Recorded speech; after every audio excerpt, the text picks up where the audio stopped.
The classroom at Lincoln High School was quiet on a normal Tuesday afternoon. Students sat at their desks, listening to Mr. Patterson talk about how different planets joined the Galactic Council. Claire Martinez sat by the window, looking out at the sky.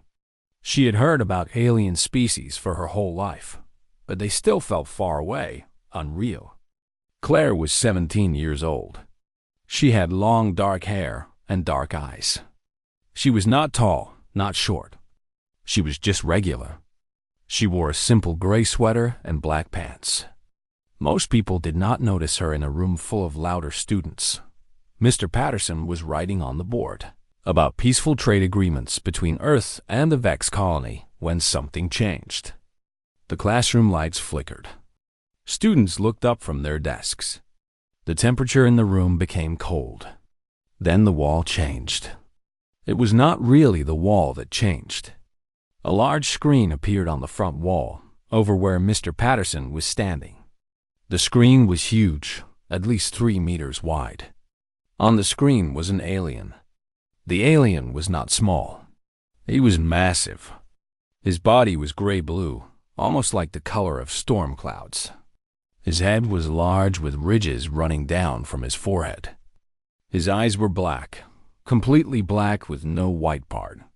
He wore armor that looked like metal and living tissue mixed together. On his chest was a symbol that looked like a sharp blade. Mr. Patterson stepped back. His face became pale. He was trying to speak, but no words came out. The alien on the screen began to talk. His voice was deep and made the walls shake. When he spoke English, his words came out sharp and hard. "I am General Crothfer of the Krell Empire," he said. "I speak to all humans on your planet called Earth." Nobody in the classroom moved. Claire felt her heart beating faster. She did not look away. "The Galactic Council keeps humans as children," Crothfer said. "You are given small duties. You are not allowed to sit at the great table where real decisions are made. This is right. This is fair. You are weak." Students began to whisper to each other. Mr. Patterson was trying to use his phone, but his hand shook. "I will give your weak species a chance," Crothfer continued. "A single test. One human can face me in combat on a neutral station called Meridian 7. If your champion can survive my challenge, then humanity will earn a seat on the Galactic Council." Claire's best friend Marcus, who sat 2 desks away, looked at her. He seemed scared. "But your champion will not survive," Crothfer said. "No human is strong enough. No human is brave enough. You will send your best warrior, and I will show the galaxy what humans really are. You are nothing. You are soft and weak." The screen went black. For 3 seconds, nobody said anything. Then, everyone started talking at once. Students were standing up. Mr. Patterson was telling everyone to sit down. The principal's voice came over the loudspeaker telling all teachers to bring students to the gymnasium immediately. At the gymnasium, the principal stood on the stage. Other teachers were near him. Parents were being called. News trucks were already outside the school building. Claire saw through the windows that reporters were running toward the school. The principal explained that the message had gone to every television in the world.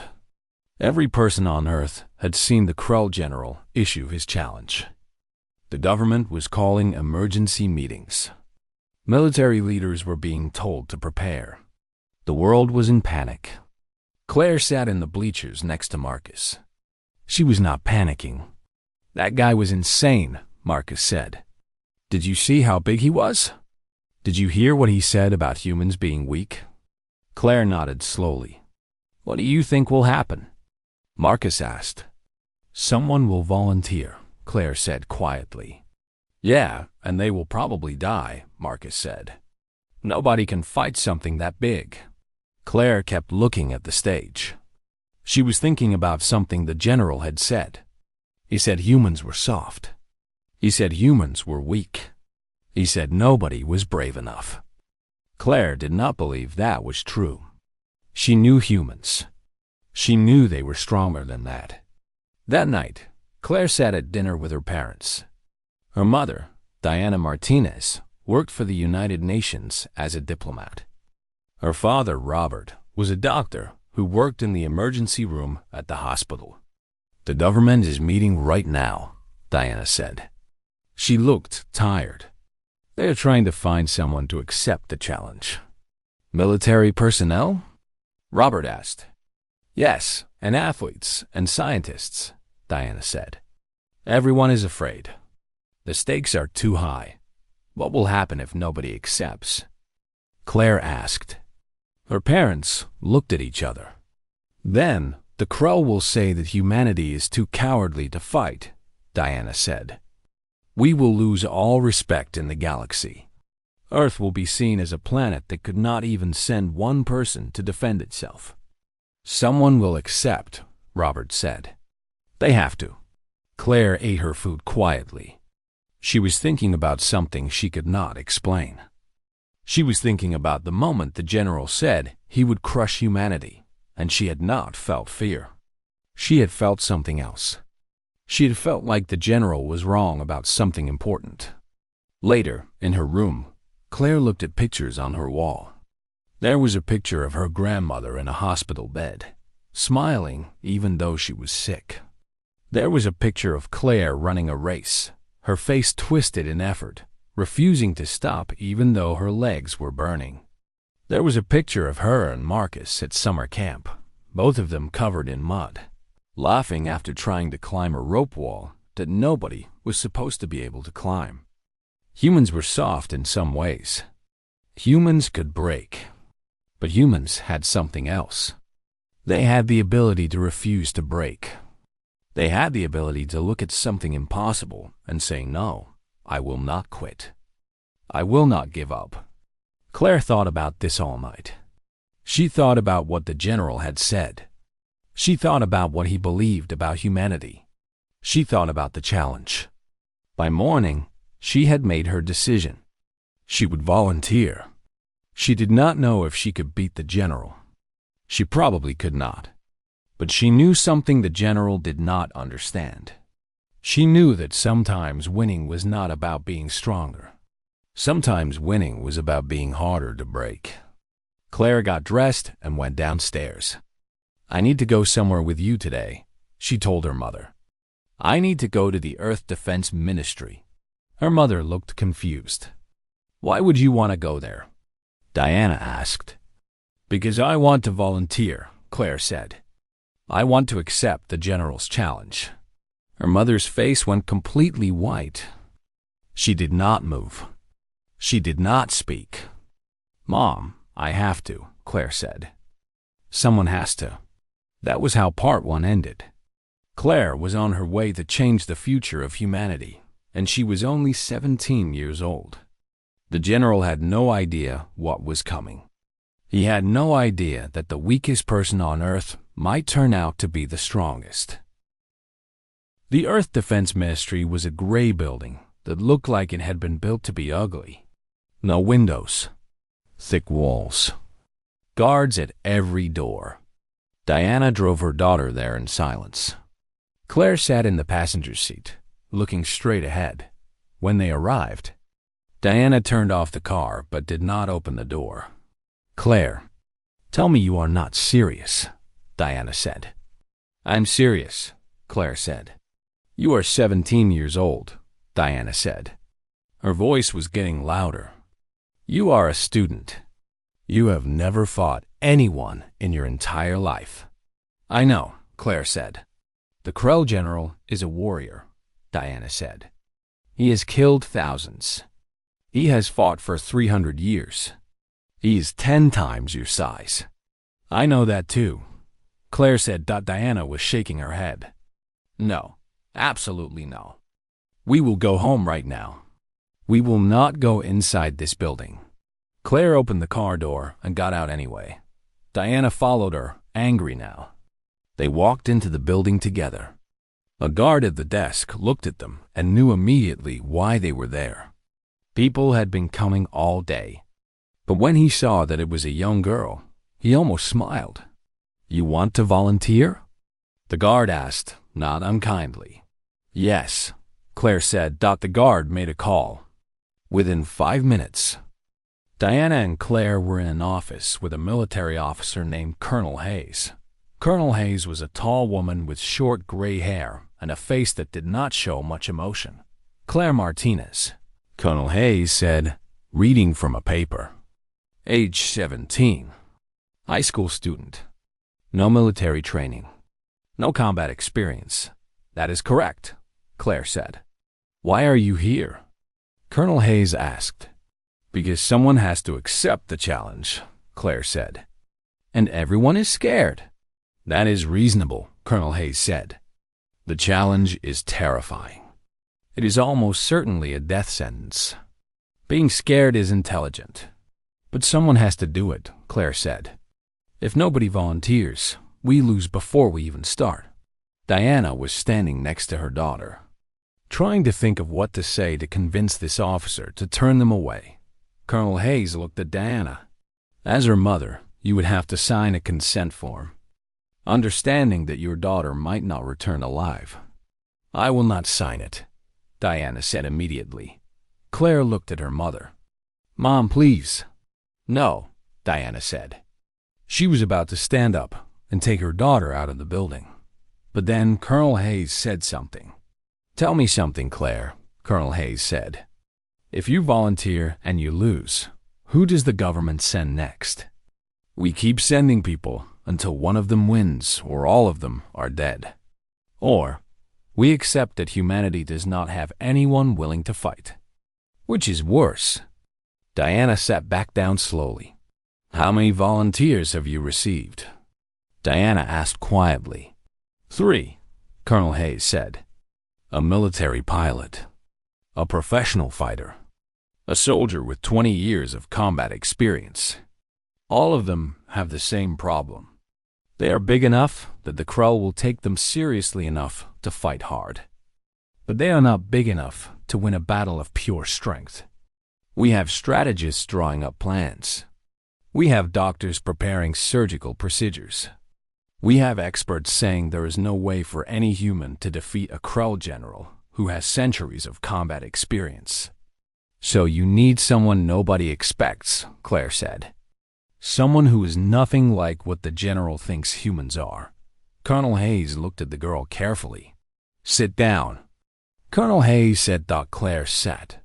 I am going to tell you something, Colonel Hayes said. And I am going to be honest with you. The Krull are stronger than us. They are faster than us. They are more experienced than us. If this challenge was decided by strength, speed, or experience, you would lose. You would lose badly. Claire nodded. She understood this. But the Krull understand only one kind of strength, Colonel Hayes continued. Physical strength. Combat strength. Strength that comes from having bigger muscles and harder bones. What they do not understand is human stubbornness. What they do not understand is the human ability to keep fighting when it would be easier to stop. What they do not understand is the human refusal to break. Can I win? Claire asked. I do not know, Colonel Hayes said honestly. But I think you have a chance that the others do not have. The general is expecting a warrior. He is expecting someone who will try to overpower him. He is not expecting a 17-year-old girl who will simply refuse to give up. Diana closed her eyes. She was thinking about her daughter. She was thinking about how Claire had been sick when she was younger. So sick that the doctors said she might not get better. But Claire had fought it. For weeks, while other children would have given up, Claire had just kept trying to get better. And she had. How much time would she have to prepare? Diana asked. 2 weeks, Colonel Hayes said. She would go to the neutral station Meridian 7. She would train with our best people. We would teach her everything we can. Then, 14 days from now, she would fight the general. Diana was quiet for a long time. If I sign this, Diana said slowly, you have to promise me something. You have to teach her not to win through strength. You have to teach her to survive. That is exactly what we will teach her. Colonel Hayes said. Diana signed the form. Over the next 2 weeks, Claire's life changed. She was taken to a secret military facility. They tested her strength, her reflexes, her pain tolerance, her mental state. She could run fast, but not very fast. She could lift weight, but not a lot of weight. She was flexible. She was quick. She had good balance. Good, the instructor said. These are the things we will use. They taught her about leverage and pressure points. They taught her about using an opponent's momentum against them. They taught her to move efficiently, never wasting energy. They taught her breathing techniques to manage pain and fear. They put her in scenarios where she was facing people larger and stronger. Again and again, she was thrown down. Again and again, she got back up. The instructors were not trying to hurt her. They were trying to teach her that getting hurt was not the same as losing. Pain is information, her lead instructor, a man named David Cooper, told her. It tells you what is wrong. It does not tell you to quit. They taught her about the Krell. They showed her videos of previous battles. The Krell were powerful, but they were also proud. They expected their opponents to break. They were not accustomed to fighting someone who simply would not stop. Your advantage is that the general does not believe you can hurt him, David said. So he might not protect himself as carefully as he should. Your advantage is that he does not think you can last long. So he might not prepare for a long battle. Your advantage is that he thinks you are weak. So when you do not break, he will not know what to do. On the last night before Claire had to leave Earth forever, she sat with her parents. They were in the backyard of their house. The sun was setting. I am scared, Claire said. Good, her father said. Fear means you understand what you are doing. I do not know if I can do this, Claire said. You do not have to know, her mother said. You just have to try. You just have to refuse to quit. That is all any of us can do. The next day, Claire got on a ship.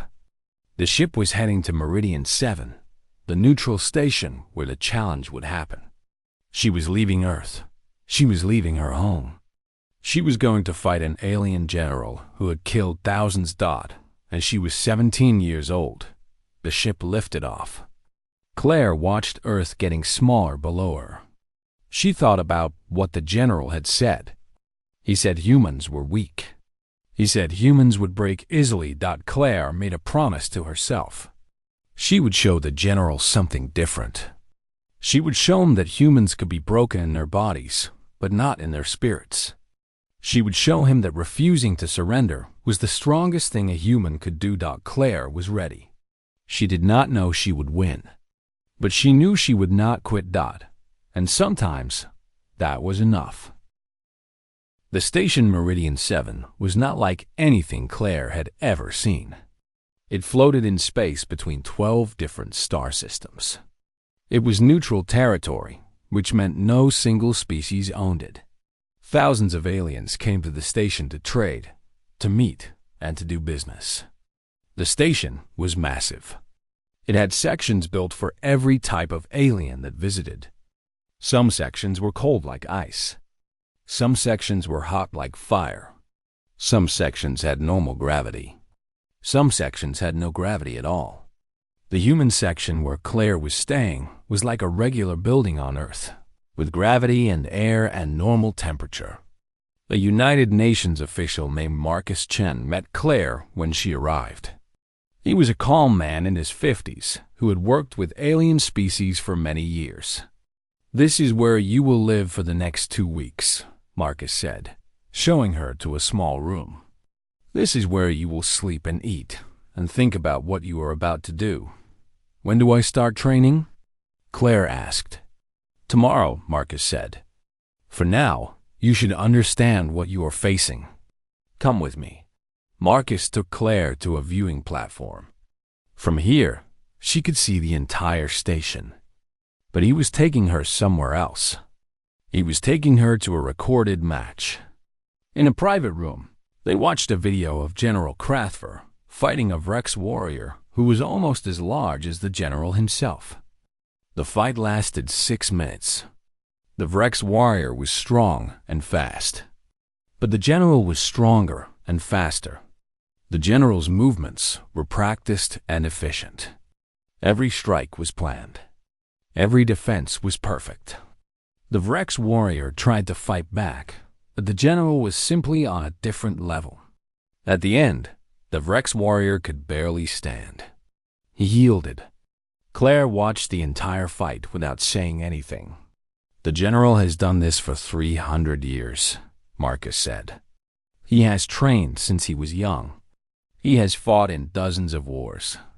There is no human fighter, no matter how trained, who could beat him in pure combat. So what is my strategy?" Claire asked. "To not fight the way he expects," Marcus said. "To move differently. To think differently. To refuse to break differently." The next day, Claire's training started. The training facility was in a section of the station that was kept very private. Her instructors were 2 humans who had been military trainers their entire lives. Their names were David and Sarah. They were both in their 40s and had trained soldiers for combat. "The general will expect you to try to overpower him," David said on the first day.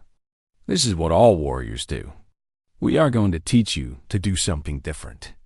We are going to teach you to flow like water instead of pushing like stone." For 7 days, Claire trained. She practiced movement that did not waste energy. She practiced avoiding direct hits instead of trying to block them. She practiced using the general's own power against him. She learned pressure points where small force could have large effects. But more than physical training, she learned mental training. David and Sarah made her endure pain. They made her tired. They made her scared. They taught her to keep moving, even when every part of her body said stop. "Pain is temporary," Sarah said. "Quitting is permanent. Which one do you choose?" On the 8th day, a visitor came to see Claire. His name was Shelter. He was an old Vrex scholar, one of the few aliens who actually studied human history. Vrex were tall, thin creatures with gray skin and 4 arms. Shelter walked slowly, as if his body was tired from living too long. "I came to see the human volunteer," Shelter said. His voice sounded like wind moving through trees. Claire was eating lunch when he arrived. She stood up. "You can sit," Shelter said. He folded his 4 limbs and sat carefully in a chair that had been designed for a human. "Why did you come?" Claire asked. "Because I wanted to understand what humans are," Shelter said. "I have studied your history. Your kind should have been destroyed thousands of years ago. You are weak. You are soft. Your bodies break easily. Yet you survived. You built cities. You created art. You learned to live with each other. I wanted to see if what I learned was true. Am I what you expected?" Claire asked. "No," Shelter said. "You are smaller than I expected. But you are not soft. I see something hard in your eyes. I see something that says you will not break." They talked for hours. Shelter told Claire about the Krell. He explained how the Krell measured everything by physical strength. In Krell culture, the strongest ruled. The weak obeyed. This was the only way the Krell understood power. "The general does not believe you can win," Shelter said. "This is his weakness. He will not fight you the way he would fight another Krell. He will fight you the way he fights all weak things. He will try to break you quickly. He will not be prepared for a long fight." "How long can I last?" Claire asked. "That depends on you," Shelter said. "How much pain can you endure? How long can you refuse to quit? How hard is your spirit?" Claire did not know how to answer. "The Krell believe strength is in the body," Shelter said. "But humans have shown me, through your history, that strength is also in the will." Strength is in the decision to keep moving when stopping would be easier. Strength is in the choice to not break, even when breaking would save you pain. The general does not understand this kind of strength. Over the next week, Claire's training changed. David and Sarah pushed her harder. They made scenarios where she had to keep moving, even though her body was screaming to stop. They put her in virtual reality fights where she faced the general again and again. She lost every time, but each time she lasted a little bit longer. Each time she did not quit. On the day before the challenge, Claire was allowed to rest. She sat alone in her room. She was bruised all over. Her muscles were sore. Her mind was tired, but she was ready. That night, she sent a message to her parents. "I am here," she wrote. "I am trained. I am as ready as I can be. Tomorrow, I will fight the general. I do not know if I will win. I do not know if I will come back to Earth, but I know that I will not quit. I know that I will not break. That is the only promise I can make. Tell everyone on Earth that humans do not break easily. Tell them that I am proof of that." She sent the message and went to sleep. Tomorrow would change everything. The arena on Meridian 7 was the largest building on the station. It had been built to hold competitions and events where thousands of aliens could watch. Today, it was filled. Every seat was occupied. Aliens from 50 different species had come to watch the challenge. On one side of the arena was a lower level, where fighters entered. On the other side was a massive screen showing the battle to the rest of the station. Above the arena was a special viewing box for the judges. The judges were 3 aliens, a Krell commander, a Vrexevalder, and a human representative. Claire walked into the preparation room. She was wearing simple clothes designed for fighting. Loose pants. A shirt that did not restrict movement. No armor, no weapons. Just her body and her will. David and Sarah helped her stretch. They reminded her of everything they had taught her. "Do not try to win," David said. "Just try to last. Move. Flow. Stay alive. Do not quit. The general will be fast and strong," Sarah said. "He will hit hard. You cannot match his power. You can only survive it." "Can you survive it?" "Yes," Claire said. The door to the arena opened. Claire heard the roar of the crowd. Thousands of aliens were cheering and making strange sounds. She had never heard anything so loud. She walked out into the light. The arena was bright. The floor was white stone. Across the arena, another door opened. General Krathfer walked out. He was even bigger than Claire remembered from the video. His armor was polished and gleaming. His massive arms moved easily, showing the power contained in them. He looked at Claire and his black eyes showed no emotion. He did not seem to see her as a threat. He seemed to see her as something small and insignificant. One of the judges, a tall Krell with blue-gray skin, stood up and announced the rules. "The challenge will continue until one fighter yields or cannot continue," the judge announced. "Physical combat is permitted. No weapons. No outside interference." The judge raised one arm. The crowd fell silent. The judge brought their arm down. The fight started. General Krathfer moved toward Claire. He was not running. He was walking. He did not seem to think he needed to hurry. He expected to end this quickly. Claire moved to the side. She did not run away. She did not attack. She simply moved, getting out of his path. Krathfer stopped. He looked at her. Then he attacked. His first strike was aimed at Claire's head. It was a simple attack, designed to end the fight immediately. Claire ducked under it and moved to the side. Krathfer was surprised, but only for a moment. He attacked again. This time, his strike was faster. Claire twisted her body and moved. The strike missed her by inches. The crowd was silent. This was not what they had expected. Crathver attacked again and again. Each time, Claire moved. She did not try to block his strikes. She did not try to hit him back. She simply moved out of the way. This continued for 5 minutes. Crathver was getting angry. He was attacking harder and faster, expecting the small human to make a mistake, to get tired, to finally break. But Claire did not break. She kept moving. Then Crathver changed his strategy. Instead of attacking her head, he aimed for her legs. He wanted to knock her down, to make her fall. When she was on the ground, she would be defenseless. Claire saw the attack coming. She jumped. His massive hand passed under her. She landed and immediately moved away. The crowd was making sound now. Some were cheering for the general. Some were amazed that the human was still moving. 10 minutes into the fight, Crathver landed his first real strike. He caught Claire on her left arm. The force of it sent pain shooting through her body. She stumbled, but did not fall.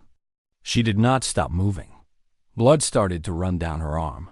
Crathver saw the blood. He attacked harder, trying to finish her now that he had hurt her. But Claire did not care about the blood. She had been trained for this. Pain meant nothing.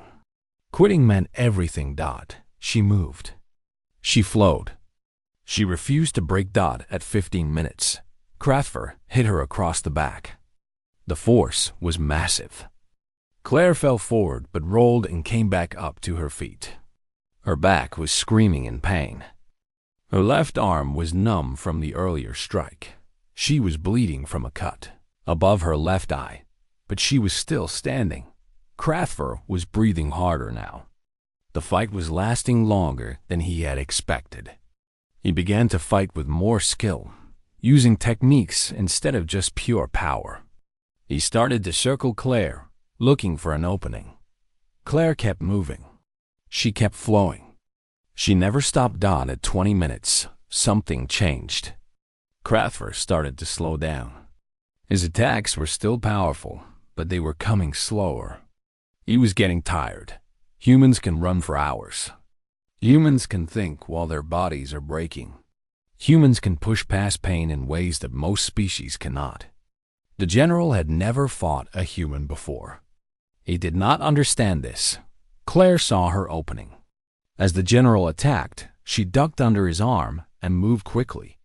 She found a pressure point on his shoulder, one of the places David had taught her about.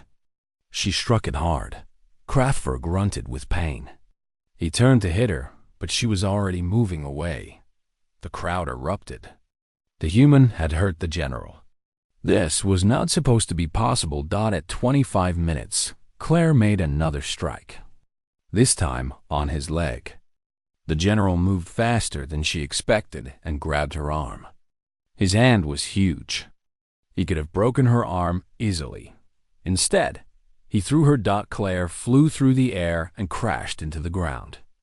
The impact drove the air out of her lungs. For a moment, she could not breathe. Pain exploded through her entire body. The crowd went silent.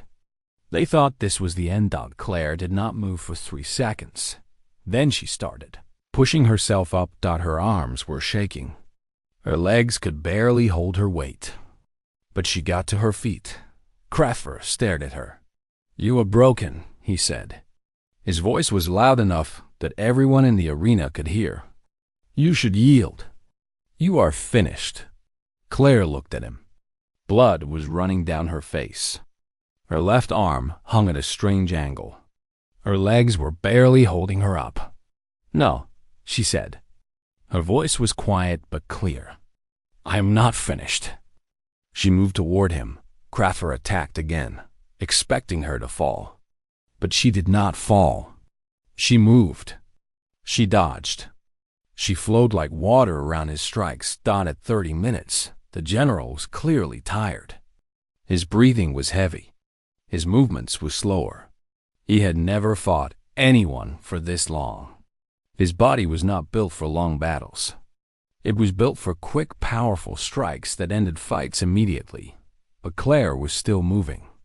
How are you doing this? Crathver asked. He was not angry anymore. He was confused. Because I refuse to stop, Claire said. Because my body is broken, but my spirit is not. Because humans do not break as easily as you think. Crathver attacked one more time. This attack was different. It was not trying to win. It was trying to survive. He was finally treating her like a real opponent. But he was tired. And Claire had been taught to fight when tired. She moved under his attack and struck another pressure point. The general grunted with pain and stumbled backward. Claire was barely standing. Blood covered the right side of her face. She could barely see out of her right eye. One leg was not supporting weight properly. Her entire body felt like it was broken, but she was still standing. Crathver looked at this small human girl who should have been dead minutes ago. She was still moving. She was still fighting. She was still refusing to quit. The general slowly lowered his fists. I cannot make you break, he said. It was not a question. It was a fact. No, Claire said. You cannot. Crathver stepped back. He raised his arm. He was yielding. The arena exploded. Aliens were cheering and making sounds that Claire did not understand. Some were angry. Some were amazed. Some were cheering for the human. Claire fell to her knees. She had not won the fight in the traditional sense. She could not have beaten the general in a pure combat battle. But she had done something more important. She had refused to break. She had refused to quit. She had shown the entire galaxy that humans were not soft. Humans were not weak. Humans were hard to break. Medics rushed into the arena. They were carrying emergency equipment. They had been ready for Claire to die. Instead, they had to help her stand and walk. As they carried her out of the arena. Claire heard the crowd still making noise. She heard voices cheering her name. She heard alien languages saying words she did not understand, but she understood the meaning. She had changed something. She had changed how the galaxy saw humanity, and she was only 17 years old. Claire woke up in a medical facility on Meridian 7. Her entire body was bandaged. Both of her eyes were black and swollen. Her left arm was in a protective cast. Her ribs were wrapped tightly to help them heal. But she was alive. A human doctor named James was checking her vital signs when she opened her eyes. You are awake, James said. He seemed surprised. How much pain are you in? All of it, Claire said. Her voice was hoarse from being thrown around. That is expected, James said. You have a fractured arm, multiple broken ribs, a concussion, and more bruises than I have ever seen on a single person. But nothing that will not heal. You were very lucky. Lucky?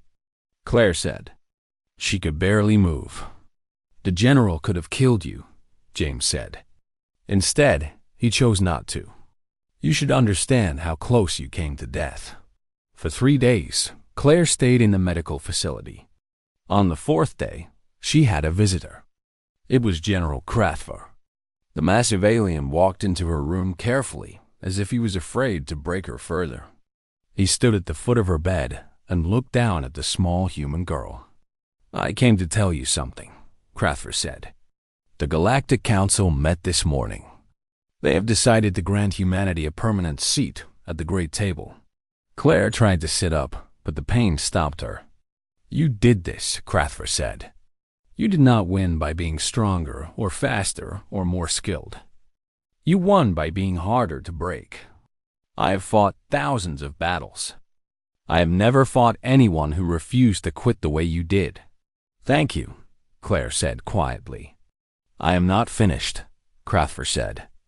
When I agreed to this challenge, I believed that I was proving humans were weak. I believed I was showing the galaxy that you should not be trusted with power. I was wrong. He paused. The Krell measures strength only by the body, Crathver said. We measure power by how fast we are, how strong we are, how many battles we have won. But you have shown me something I did not understand. You have shown me that strength can be measured by the refusal to break. You have shown me that a small human with a broken body can be stronger than a general with centuries of training. What will you tell your people? Claire asked. The truth, Crathver said. That the Krell were wrong about humanity. That we underestimated you. That we measured you by the wrong standard. The general left the room. Over the next week, Claire received visitors from all across the station. Rex scholars came to talk to her. Merchant species came to see the human who had fought the Krell general. Even some of the Krell came to acknowledge her. Shelter visited her every day. You have changed things, Shelter said on the day Claire was leaving. You have changed how my people see humans. You have changed how the Krell see humans. You have changed how the entire galaxy sees humans. All I did was refuse to quit, Claire said. That is exactly why it matters, Shelter said. You showed that refusing to quit is a kind of strength. You showed that the smallest person in the room can be the strongest. You showed that a body can be broken, but a spirit can still stand. The ship that took Claire back to Earth had a special room dedicated to showing the fight. Millions of humans were watching. They were watching the moment when their species changed from something the galaxy pitied into something the galaxy respected. The ship arrived at Earth 4 weeks after the fight. Claire had healed enough to walk, but her body was still broken. Still, she insisted on walking down the ramp when the ship landed. News reporters were waiting. Her parents were waiting. When Diana saw her daughter, she cried. Robert held his wife as they watched their broken but unbroken daughter walk toward them. That night, Claire told her family everything. She told them about the training. She told them about the fight. She told them about what the general had said. She told them about how the Galactic Council had voted to let humanity sit at the Great Table. You changed the world, Robert said. I refused to break, Claire said. That is all I did. Over the next year, Earth's role in the Galactic Council changed. Humans started to be treated as equals instead of children. Trade increased. Technology was shared. Humans began to understand that they had a place in the galaxy. But more importantly, something changed in how humanity saw itself. 1 year after the fight, Claire returned to Lincoln High School to finish her senior year. Most of her classmates did not recognize her. She looked normal now. Her bruises had healed. Her broken bones had mended. But something in her eyes had changed. A few weeks after she came back, her history teacher asked her to speak to the class. The same class where the Krell general had issued his challenge. The same class where everything had started. Claire stood in front of 20 students.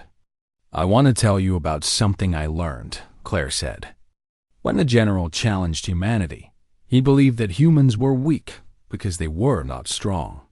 He measured us by his standards and found us lacking. But he did not understand what strength really is. She paused. Strength is not always about being bigger or faster, Claire said. Sometimes strength is about refusing to break when breaking would be easier. Sometimes strength is about choosing not to give up even when everything inside you is screaming to stop. Sometimes strength is just deciding that you will keep moving forward no matter what happens. A student named Lucas raised his hand. Were you scared? He asked. Terrified, Claire said. Every second of that fight, I was terrified. But I was more terrified of giving up than of dying. Do you think the general was trying to kill you? Another student asked. I think he was trying to prove his point, Claire said. But when he could not make me break, he realized something. He realized that humans are not weak. We are just measured by the wrong standard. We do not win through strength. We win through refusal. That evening, Claire's mother found her sitting in the backyard, looking at the stars. What are you thinking about? Diana asked. About how small I am, Claire said. about how much bigger the galaxy is than I ever imagined. About how one person, one choice, one refusal to break can change everything. Are you proud? Diana asked. I am not sure, Claire said. I did something that needed to be done. I refused to quit when quitting was possible. That is not something special. That is just something human. But it was something special. It was something that had changed the world. Years later, historians would write about this moment. They would call it the turning point. They would say that before Claire Martinez, humanity was a young species finding its place in the galaxy. After Claire Martinez, humanity was a species that the galaxy had to respect. But Claire never wanted to be known for winning a fight. She wanted to be known for something simpler. She wanted to be known as someone who refused to break. And in a galaxy full of strength and power and violence, sometimes that was the most powerful thing a person could be. The story of Claire Martinez and the Crow General became a legend. Students learned about it in schools. Humans who were struggling found inspiration in it. Aliens who had once thought humans were weak began to understand that weakness was not the same as breaking. On her 25th birthday, Claire received a message from Shelter. The old Rex scholar had lived long enough to see humanity grow stronger. He had seen humans take their place among the stars. You were right, Shelter wrote. You were right to refuse to break. And in refusing to break, you showed the entire galaxy what humans really are. You showed us that you are not the strongest, but you are among the hardest to break.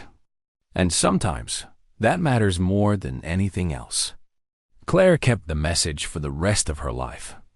She kept it as a reminder of what she had learned in that arena.